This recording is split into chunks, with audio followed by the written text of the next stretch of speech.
നമ്മൾ യാത്രകളുമായി ബന്ധപ്പെടുത്ത് നമ്മൾ ഈ കൊറോണയ്ക്ക് ശേഷം കാണുന്ന ഒരു പ്രത്യേക ട്രെൻഡ് ഉണ്ട്.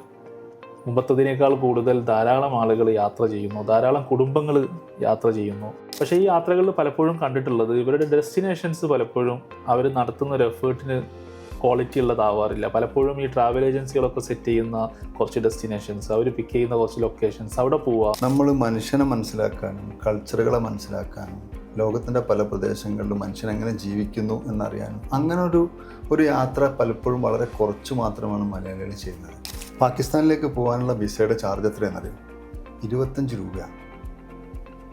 വെറും 25 രൂപ കൊടുത്തു കഴിഞ്ഞാൽ ഇന്ത്യയിൽ നിന്ന് പാകിസ്ഥാനിലേക്കുള്ള വിസ നിങ്ങൾക്ക് കിട്ടും. പക്ഷേ ഒരു 25,000 രൂപ കൈക്കൂലി കൊടുത്താൽ പോലും ആ സാധനം നിങ്ങൾക്ക് കിട്ടില്ല.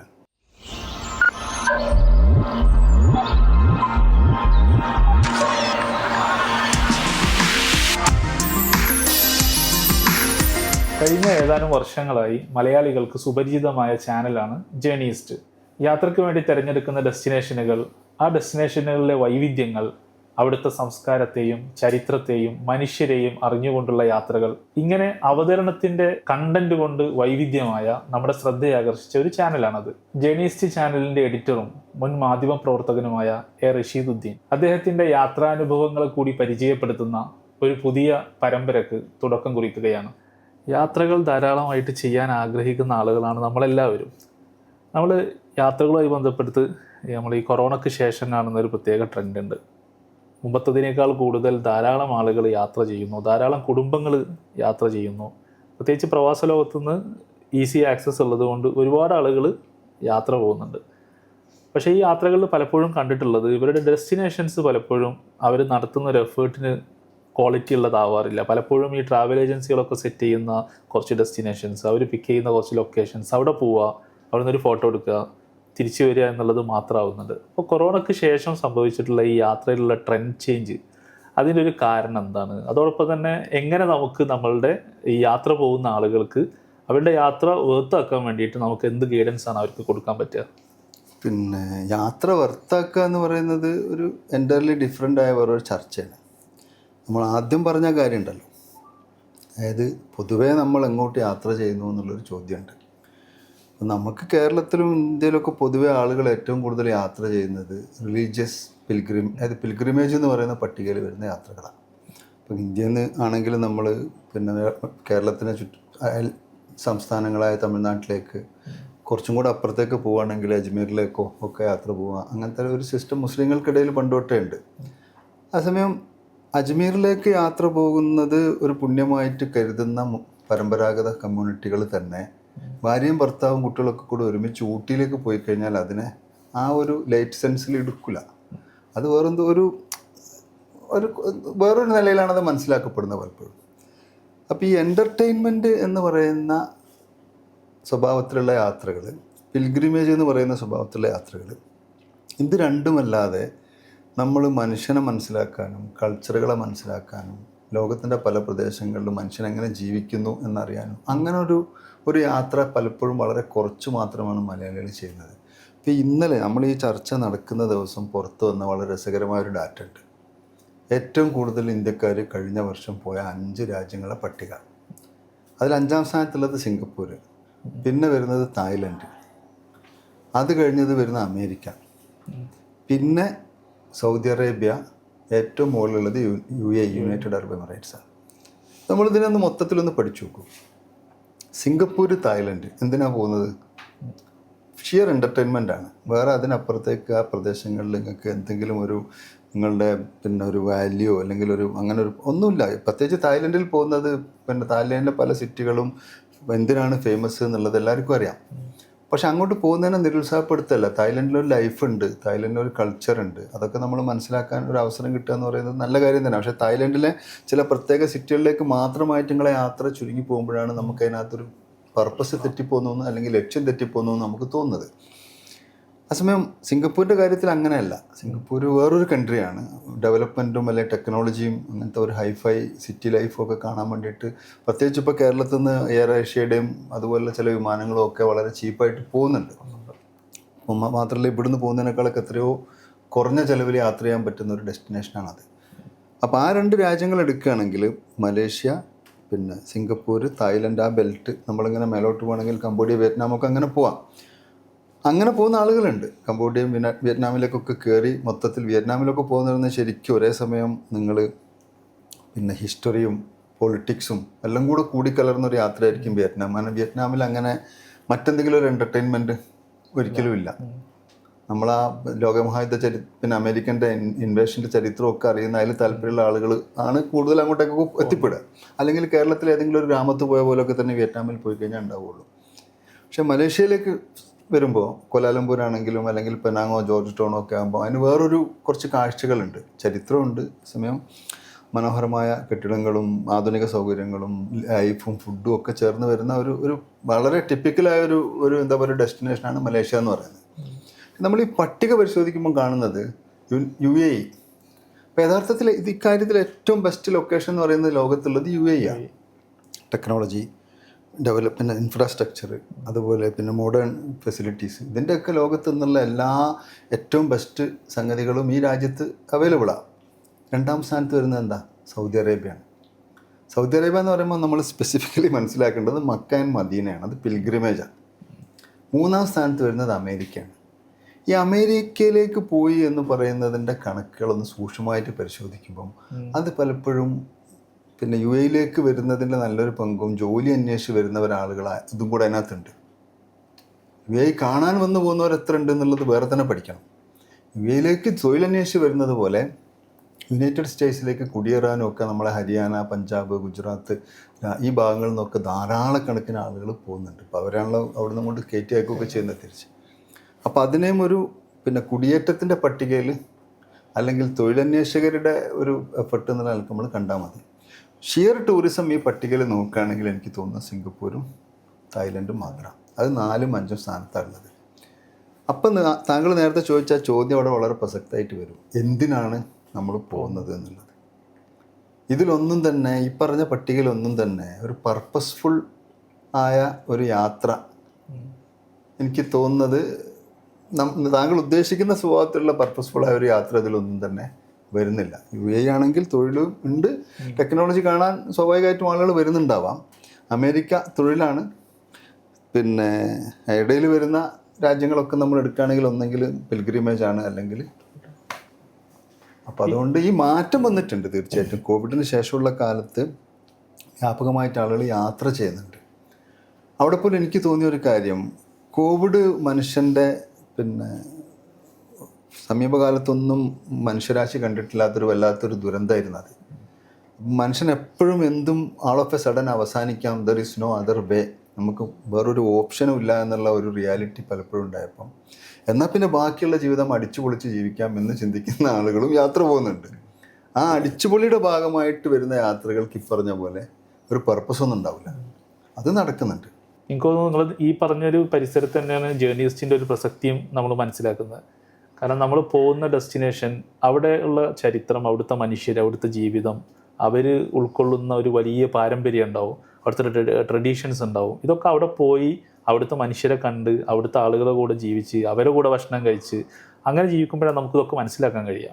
അപ്പം എങ്ങനെയാണ് നിങ്ങൾ ജേർണിസ്റ്റ് എന്നുള്ളൊരു ചാനൽ അല്ലെങ്കിൽ അങ്ങനെ ഒരു എഫേർട്ട് അത് ഫോളോ ചെയ്യുന്ന ആളുകൾക്കറിയാം, അതിലെ കണ്ടൻറ്റാണ് അതിൻ്റെ ഏറ്റവും വലിയ അട്രാക്ഷൻ. അപ്പോൾ എങ്ങനെയാണ് അങ്ങനത്തെ ഒരു എഫേർട്ടിലേക്ക് നിങ്ങൾ എത്തിച്ചേരുന്നത്? എന്താണ് അതിൻ്റെ പിന്നിലുള്ളൊരു ജേണി? എന്താണ് അതിൻ്റെ പിന്നിലൊരു വലിയ ജേണിയാണ് യഥാർത്ഥത്തിലുണ്ട്. ഞാൻ ന്യൂഡൽഹിയിൽ 20 വർഷം പത്രപ്രവർത്തകനായിട്ട് ജോലി ചെയ്തിട്ടുണ്ട്. ഇന്ത്യയിൽ ഞാൻ പോകാത്ത ഒരു സംസ്ഥാനവുമില്ല. അതായത് മോസ്റ്റ് ഓഫ് ദിസ് സ്റ്റേറ്റ്സ് ഞാൻ ഡ്രൈവ് ചെയ്തിട്ട് തന്നെയാണ് പോയിട്ടുള്ളത്, ബൈ റോഡ്. അപ്പോൾ ബൈ റോഡ് യാത്ര ചെയ്യാന്ന് പറയുമ്പോൾ നമ്മൾ പലപ്പോഴും വഴിയിലുടനീളം ആളുകളായിട്ട് സംസാരിച്ചും വഴിയിൽ ഭക്ഷണം കഴിച്ചും വഴിയിലുള്ള വളരെ ചെറിയ ടൗണുകളിലൊക്കെ പലപ്പോഴും താമസിച്ചും ഒക്കെ ആയിരിക്കും പോവുക. നമുക്കൊരു പിന്നെ ഒരു ഇന്ത്യയുടെ ഒരു ഫീലുണ്ട്. ഇന്ത്യയിൽ ജനങ്ങൾ എങ്ങനെ ചിന്തിക്കുന്നു, എങ്ങനെ മറ്റുള്ളവരെ കാണുന്നു, പുറത്തുനിന്ന് വരുന്ന ആളുകളോട് അവരുടെ നിലപാടുകൾ എന്താ, അതൊക്കെ നമുക്കറിയാം. ഇപ്പം ഞാൻ പിന്നെ ജോലി ചെയ്ത് തുടങ്ങുന്ന കാലത്ത്, അതായത് അടൽ ബിഹാരി വാജ്പേയി പ്രധാനമന്ത്രി ആയിരുന്ന അധികാരമേറ്റ ആ നാളുകളിൽ നിന്ന് അവസാനം നരേന്ദ്രമോദി സർക്കാരിൻ്റെ രണ്ടാമത്തെ ഒരു കാലഘട്ടം വരെയുള്ള ഒരു സമയത്ത് ഇന്ത്യക്ക് വന്ന കുറേ മാറ്റങ്ങളുണ്ട്. ആ മാറ്റങ്ങളിൽ ഏറ്റവും പ്രധാനപ്പെട്ട മാറ്റം എന്ന് പറയുന്നത് ആഭരണക്കുറിച്ച് നമ്മൾ അവിശ്വാസവും അവൻ്റെ പിന്നെ ജീവിത രീതികളെക്കുറിച്ച് തെറ്റായ വിവരങ്ങളും ഒരു രാഷ്ട്രീയ കൾച്ചറിൻ്റെ ഭാഗമായിട്ട് പ്രചരിപ്പിക്കപ്പെടുന്നു എന്നുള്ളതാണ്. നമുക്ക് പിന്നെ നമ്മൾ പറയുമല്ലോ, പിന്നെ മറ്റൊരാളുടെ പിന്നെ ശബ്ദത്തെ സംഗീതം പോലെ മനസ്സിലാക്കാൻ കഴിയുന്ന ഒരു കാലഘട്ടമാണ് നമ്മൾ സ്വപ്നം കാണുന്നതെന്നുള്ളത്. പ്രധാനമന്ത്രി മൻമോഹൻ സിംഗ് ഒരിക്കൽ പറയുണ്ടായി, രാവിലെ അമൃതസറിൽ നിന്ന് ബ്രേക്ക്ഫാസ്റ്റ് കഴിച്ചിട്ട് ഉച്ചയ്ക്ക് ലാഹോറിൽ പോയി ലഞ്ച് കഴിച്ച് വൈകുന്നേരം ഡൽഹിയിൽ മടങ്ങി വരുന്ന ഒരു കാലമാണ് ഞാൻ ആഗ്രഹിക്കുന്നത്. നിങ്ങൾക്കറിയുമെന്നറിയില്ല, പാകിസ്ഥാനിലേക്ക് പോകാനുള്ള വിസയുടെ ചാർജ് എത്രയാണെന്നറിയോ? 25 രൂപയാണ്. വെറും 25 രൂപ കൊടുത്തു കഴിഞ്ഞാൽ ഇന്ത്യയിൽ നിന്ന് പാകിസ്ഥാനിലേക്കുള്ള വിസ നിങ്ങൾക്ക് കിട്ടും. പക്ഷേ ഒരു 25,000 രൂപ കൈക്കൂലി കൊടുത്താൽ പോലും ആ സാധനം നിങ്ങൾക്ക് കിട്ടില്ല. അത്രയും ലളിതമായൊരു വ്യവസ്ഥയാണ്. പക്ഷേ അത്ര പോലും ആളുകൾക്ക് അത് പിന്നെ അഫോർഡബിൾ അല്ലാത്തൊരു സിറ്റുവേഷനാണ് ഇപ്പോൾ ഉള്ളത്. ബസ് പോകുന്നുണ്ട്, രാവിലെ ഡൽഹിയിൽ നിന്ന് ബസ് പുറപ്പെടുകയും അത് വൈകുന്നേരം 6 മണിയോടുകൂടി ലാഹോറിലെത്തുകയും ചെയ്യും. ഞാൻ ആ ബസ്സിൽ യാത്ര ചെയ്ത ആളാണ്. പക്ഷെ ആ ബസ്സിൽ പോകണമെങ്കിലുള്ള നടപടിക്രമങ്ങളുണ്ടല്ലോ, അത് ഓർത്തു കഴിഞ്ഞാൽ ആരും അതിന് നിൽക്കില്ല. ഞാൻ പറയുന്നത്, ഇങ്ങനെ അവിശ്വാസവും പരസ്പരം പിന്നെ രണ്ട് രാജ്യങ്ങൾക്കിടയിലും രണ്ട് ജനതകൾക്കിടയിലും ഒക്കെ വല്ലാണ്ട് വർദ്ധിച്ചൊരു കാലത്ത് അങ്ങോട്ടും ഇങ്ങോട്ടും മനസ്സിലാക്കാൻ സഹായിക്കുന്ന രീതിയിൽ നമ്മൾ ഒരു ചാനൽ തുടങ്ങണമെന്ന് എനിക്ക് തോന്നി. ഇപ്പോൾ പാകിസ്ഥാനെക്കുറിച്ച് നമുക്ക് പറയാം ഒരു ഉദാഹരണമായിട്ട്. അപ്പോൾ പാകിസ്ഥാനിലേക്ക് അല്ലെങ്കിൽ പിന്നെ പാകിസ്ഥാനുമായി ബന്ധപ്പെടുന്ന കാര്യങ്ങളൊക്കെ ഇന്ത്യയിലൊരു പ്രത്യേക കമ്മ്യൂണിറ്റിയുടെ കോൺസെപ്റ്റുകൾ നിന്നാണ് അല്ലെങ്കിൽ അവരുടെ സംഗതികളിൽ നിന്നാണ് നമ്മൾ മനസ്സിലാക്കുന്നത്. പക്ഷേ ഇന്ത്യയിലെ സിഖ് സമൂഹത്തിൻ്റെ പ്രധാനപ്പെട്ട 5 ദേവാലയങ്ങളിൽ 4 എണ്ണം ഉള്ളത് പാകിസ്ഥാനിലാണ്. ഗുരുനാനാക്കിൻ്റെ ജന്മസ്ഥാനം മുതൽ പിന്നെ അർജൻദേവ് സമാധിയായത് മുതൽ അങ്ങനെ അവരുടെ പ്രധാനപ്പെട്ട എല്ലാ സ്ഥലങ്ങളും, രാജാ രഞ്ജിത് സിംഗിൻ്റെ സ്മാരകം, ഇതൊക്കെ പാകിസ്ഥാനിലുള്ളത്. അതിൽ അമൃതസറിലെ ഗോൾഡൻ ടെമ്പിൾ എന്ന് പറയുന്നത് എനിക്ക് തോന്നുന്നു അവരുടെ ആ പട്ടികയിൽ അവരുടെ ഒരു എന്താ പറയുക അതിൻ്റെ ഒരു മഹത്വം ഉണ്ടല്ലോ, അതിൻ്റെ പട്ടികയിൽ 4ാമത്തെ മറ്റോ ക്ഷേത്രം മാത്രമാണ്. അപ്പം ഇത് രണ്ട് രാജ്യങ്ങൾക്കിടയിൽ വളരെ മനോഹരമായി നടക്കേണ്ടുന്ന പോക്കുവരത്താണിത്. രണ്ട് ജനതകളുമായി ബന്ധപ്പെട്ട സംഗതി. ഇപ്പം നമ്മൾ കട്ടസ്രാജ് ടെമ്പിളിനെ കുറിച്ച് പറയുന്നു, അദ്വാനി പോയിട്ട് തറക്കല്ലിട്ട പാകിസ്ഥാനിലെ ക്ഷേത്രം. ആ ക്ഷേത്രത്തിൻ്റെ പ്രത്യേകത എന്താണെന്നറിയാം ഞങ്ങൾക്ക്? പരമശിവൻ ജനിച്ചു എന്ന് വിശ്വസിക്കപ്പെടുന്ന സ്ഥലമാണത്. പരമശിവൻ കൈലാസത്തിൽ ജനിച്ചു നമ്മൾ ജീവിച്ചു നമ്മൾ വിശ്വസിക്കുമ്പോൾ അദ്ദേഹം ജനിച്ചത് ഇന്നത്തെ പാകിസ്ഥാനിലാണ്. അതേ പിന്നെ ക്ഷേത്രത്തിൽ നിന്നൊരു 50 കിലോമീറ്റർ അപ്പുറമുള്ളൊരു ചെറിയ ഗ്രാമത്തിലാണ് മൻമോഹൻ സിംഗ് ജനിച്ചത്. അപ്പം നമ്മൾ ഇന്ത്യയുമായിട്ട് ബന്ധപ്പെട്ട, ഹിന്ദുക്കളുമായി ബന്ധപ്പെട്ട, സിഖുകാരുമായി ബന്ധപ്പെട്ട ഒരുപാട് പ്രദേശങ്ങൾ അവിടെ ഉണ്ട്. ഇതൊക്കെ 2 രാജ്യങ്ങളും വളരെ ഓപ്പണായിട്ട് ആളുകൾക്ക് പോകാനും വരാനൊക്കെ ഉള്ളൊരു അവസരം ഉണ്ടാവുക. യൂറോപ്യൻ യൂണിയൻ പോലെ ഇന്ത്യയും പാകിസ്ഥാനും ബംഗ്ലാദേശും ഒക്കെ ഉൾപ്പെട്ട ഒരു യൂണിയൻ പോലെ ആയിട്ട് ഈ കോണ്ടിനെന്റ് ഇതൊക്കെ മാറുക എന്നുള്ളതൊക്കെയാണ് നമ്മുടെ സ്വപ്നം. പക്ഷെ അങ്ങനെ നടക്കുന്നില്ല. നമ്മൾ പഠിച്ചതനുസരിച്ച് ഇൻഡസ് വാലി സിവിലൈസേഷനുമായി ബന്ധപ്പെട്ട അതിൻ്റെ എഫേർട്ടുകളും അതിൻ്റെ ഏരിയകളും കാര്യങ്ങളും ഒക്കെ ഉള്ളത് പാകിസ്ഥാനിലാണ്. ഈവൻ ശാരദ വിദ്യാപീഠം എന്ന് പറയുന്ന ഒരു പ്രധാനപ്പെട്ട ഒരു ക്ഷേത്രമുണ്ട്. അതായത് പിന്നെ യൂണിവേഴ്സിറ്റികൾ ഇപ്പം പിന്നെ നളന്ദ, തക്ഷശില പോലുള്ള യൂണിവേഴ്സിറ്റികൾ നമ്മൾ കേൾക്കുന്നില്ലേ, അത് തക്ഷശില പാകിസ്ഥാനിലാണ് ഉണ്ടായിരുന്നത്. ഈ ശാരദാ വിദ്യാപീഠത്തിൽ നിന്ന് ശങ്കരാചാര്യർ പകർത്തിയ ശാരദാദേവിയുടെ ചിത്രമാണ് നമ്മൾ ഇവിടെ കൊണ്ടുവന്നിരിക്കുന്നത്, പിന്നെ കാലടിയിലേക്ക്. കാലടി പിന്നെ ആദിശങ്കര ക്ഷേത്രത്തിലുള്ളത്. അപ്പോൾ ഞാൻ പറയുന്നത് ഒരുപാട് കാര്യങ്ങൾ ഇപ്പം ജസ്റ്റ് പിന്നെ പാക്കധീന കാശ്മീർ എന്ന് പറയുന്നത് പിന്നെ ഇന്ത്യയുടെ അതിർത്തിയിൽ നിന്ന് വളരെ ചെറിയൊരു ദൂരം മാത്രം പോയി കഴിഞ്ഞാൽ നമ്മൾ മുസഫറാബാദിലെത്തും.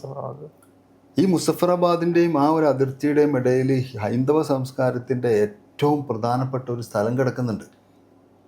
അങ്ങോട്ടേക്ക് ഈ രാജ്യത്തെ നമ്മുടെ നാട്ടിലെ ആളുകൾക്ക് പോകാൻ കഴിയുന്നില്ല. ഇതിന് കാരണം എന്താ? പൊളിറ്റിക്കലി നമ്മൾ ഇതിനെ വളരെ പിന്നെ എന്താ പറയുക ഒരു ഹോട്ട് ബെൽറ്റ് ആക്കിയിട്ട് നിർത്തുകയാണ്. ഇനി എന്നെ മറിച്ച് ചിന്തിച്ച് നോക്കുങ്ങൾ. അപ്പോൾ ഒരു കുടുംബത്തിൽ നിന്ന് ചേട്ടനും അനിയനും ഭാഗം വെച്ച് പിരിഞ്ഞു. ഹിന്ദു കൾച്ചറിലാണെങ്കിലും മുസ്ലിം കൾച്ചറിലാണെങ്കിലും പിരിഞ്ഞ കുടുംബങ്ങൾ തമ്മിൽ പിൽക്കാലത്ത് തല്ലുപിടിഞ്ഞു പോകില്ല, തല്ലുകൂടി ജീവിക്കില്ല. അവർ ജ്യേഷ്ഠനും അനിയനുമായിട്ട് തന്നെയാണ് ജീവിക്കുന്നത്. പക്ഷേ ഇന്ത്യക്കും പാകിസ്ഥാനും ഇടയിൽ വീതം വെച്ച് പിരിഞ്ഞതിന് ശേഷം ഈ 2 സമൂഹങ്ങളും 2 രാജ്യങ്ങളിലും ഉണ്ടായിട്ടും അതിഭയങ്കരമായ റൈവൽറിയാണ് നിലനിൽക്കുന്നത്. ഇതെന്തുകൊണ്ടാണെന്ന് വെച്ചാൽ മനസ്സിലാക്കുന്നില്ല, പരസ്പരം പിന്നെ മനസ്സിലാക്കാനുള്ള ഒരു എഫർട്ടും ആരുടെ ഭാഗത്തും ഉണ്ടാവുന്നില്ല.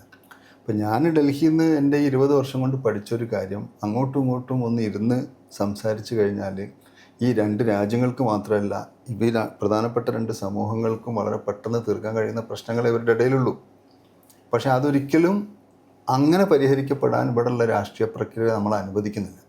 അപ്പോൾ ആളുകളുടെ ഇടയിൽ കുറച്ച് പിന്നെ അവയർനെസ് അന്യോന്യം മനസ്സിലാക്കാൻ കഴിയും. ഇപ്പോൾ ആ പട്ടികയിൽ ഏറ്റവും അവസാനത്തെ ഒരു സംഭവ വികാസമാണ് ഇപ്പോൾ കേരളത്തിൽ നടക്കുന്നത്. ക്രിസ്ത്യൻ കമ്മ്യൂണിറ്റിയും മുസ്ലിങ്ങളും തമ്മിലുണ്ടായി വരുന്ന ഒരു സോക്കാൾഡ് റൈവൽറി. അപ്പോൾ അതിന് ഞാൻ പല രാജ്യങ്ങളിൽ നിന്നും നമ്മൾ കാണുന്ന കാഴ്ചകൾ, ഇപ്പോൾ ക്രിസ്ത്യാനികളാവട്ടെ യഹൂദ സമൂഹമാവട്ടെ, അവർ മുസ്ലിം രാജ്യങ്ങളിൽ താമസിക്കുകയും ജീവിക്കുകയും ചെയ്യുന്നതിൻ്റെ ഒരുപാട് മനോഹരമായ ഉദാഹരണങ്ങൾ നമ്മുടെ മുമ്പിലുണ്ട്. എനിക്ക് വേണമെങ്കിൽ ഞാൻ പറഞ്ഞുതരാം, വളരെ മനോഹരമായ ഉദാഹരണങ്ങളുണ്ട്. ഒരു ഉദാഹരണം പറയുകയാണെങ്കിൽ യൂദാ തദ്ദേവൂസ് എന്ന് പറയുന്ന യേശുവിൻ്റെ ഏറ്റവും പ്രധാനപ്പെട്ട ശിഷ്യൻ, അദ്ദേഹത്തിൻ്റെ മക്ബറ ഉള്ളത് ഇറാനിലാണ്. ആ മക്ബറ എന്നുള്ളതിനേക്കാൾ ഉപരി അതിൻ്റെ പ്രാധാന്യം എന്താണെന്നറിയോ? ലോകത്ത് സ്ഥാപിക്കപ്പെട്ട ആദ്യത്തെ ക്രിസ്ത്യൻ പള്ളി അതാണെന്നാണ് ചരിത്രകാരന്മാർ പറയുന്നത്. ഫസ്റ്റ് ചർച്ച് ഇറാനിലുള്ളത്. അത് അവർ സംരക്ഷിക്കുന്നുണ്ട്. ഒരു പിന്നെ സംരക്ഷിക്കുന്നു എന്നുള്ളതിനേക്കാളും വലിയ അത്ഭുതം എന്താ വെച്ചാൽ, ഞാൻ ആ ഗ്രാമത്തിൽ പോയിട്ടുണ്ട്. അത് മുഴുവൻ സുന്നി മുസ്ലിങ്ങളുടെ ഒരു വലിയ ഗ്രാമമാണ്. ഒരൊറ്റ ക്രിസ്ത്യൻ കുടുംബം പോലും ആ ഗ്രാമത്തിലില്ല. പക്ഷേ ഈ ഗ്രാമമാണ് കഴിഞ്ഞ എത്രയോ പതിറ്റാണ്ടുകളായിട്ട് ആ ദേവാലയം സംരക്ഷിക്കുന്നത്. അവിടെ അർമീനിയയിൽ നിന്നുള്ള ക്രിസ്തുമത വിശ്വാസികൾ വർഷത്തിലൊരിക്കൽ പെരുന്നാൾ ആഘോഷിക്കാൻ വേണ്ടി വരും. പിന്നെ ഞായറാഴ്ചകളിലൊക്കെ ചിലപ്പോൾ ആരെങ്കിലുമൊക്കെ വന്നിട്ട് മറ്റു പ്രദേശങ്ങളിൽ നിന്ന് വന്നിട്ട് കുർബാന നടത്തിയിട്ട് പോകും. അപ്പോൾ ഇതിനെ ഒരു കമ്മ്യൂണിറ്റി സംരക്ഷിക്കുകയാണ്. അവർക്ക് വേണമെങ്കിൽ പിന്നെ നമ്മളുടെ ഒരു സ്റ്റീരിയോ ടൈപ്പ് ധാരണകൾ അനുസരിച്ച് അതിനെ തച്ച് പൊളിച്ചിട്ട് അവിടെ ഒരു മസ്ജിദ് കയറ്റി അല്ലെങ്കിൽ വേറെ എന്തെങ്കിലുമൊക്കെ ചെയ്യാൻ അവരത് ചെയ്യുന്നില്ല. അപ്പോൾ ലോകത്തിൻ്റെ ഒരുപാട് പ്രദേശങ്ങളിൽ ഇങ്ങനെ നമുക്ക് അറിഞ്ഞുകൂടാത്ത സൗഹാർദ്ദത്തിൻ്റെയും അങ്ങോട്ടും ഇങ്ങോട്ടുള്ള കൊണ്ടുകൊടുക്കലിൻ്റെ ഒക്കെ ഒരുപാട് ഉദാഹരണങ്ങളുണ്ട്. ഇതൊക്കെ നമ്മളുടെ പിന്നെ നാട്ടിലേക്ക്, നമ്മുടെ ജനസമൂഹങ്ങളിലേക്ക് എത്തുകയും കുറേ കൂടെ നല്ല രീതിയിൽ ഇൻ്റർനാഷണൽ സിവിലൈസേഷനുകളെ മനസ്സിലാക്കാനും ഒക്കെ ഒരു എഫർട്ട് ആരെങ്കിലും ഒന്ന് എടുക്കണമെന്ന് എനിക്കുണ്ടായിരുന്നു. ഞാനതിനൊരു ശ്രമം നടത്തി വെക്കാണ്. അത് എത്രത്തോളം പിന്നെ സക്സസ്ഫുൾ ആണെന്ന് എനിക്ക് പറയാൻ കഴിയുന്നില്ല. കാരണം ഇതൊരു പിന്നെ ലോകത്തൊരു ചെറിയ ഭാഷയിൽ മാത്രമാണ് വരുന്നത്. അത് ഇംഗ്ലീഷിലും അറബിയിലും ഹിന്ദിയിലും മറ്റനേകം ഭാഷകളിലൊക്കെ വരണമെന്ന് പലപ്പോഴും എനിക്ക് ആഗ്രഹമുണ്ട്. പക്ഷെ അതിനുള്ളൊരു അവസ്ഥയിലേക്ക് നമ്മൾ ഇതുവരെ അതിനെ കൊണ്ടുപോയിട്ടില്ല. മാനവികതയുടെ പിന്നിട്ട ചരിത്രവും വിവിധ സമൂഹങ്ങളുടെ സാംസ്കാരിക സവിശേഷതകളും പരിചയപ്പെടുത്തുന്ന ജേർണിസ്റ്റ് യാത്രകളുടെ മുൻലക്കങ്ങൾ കാണാനും പുതിയവ യഥാസമയം നിങ്ങളിലേക്ക് എത്താനും ഞങ്ങളുടെ ചാനൽ സബ്സ്ക്രൈബ് ചെയ്യൂ.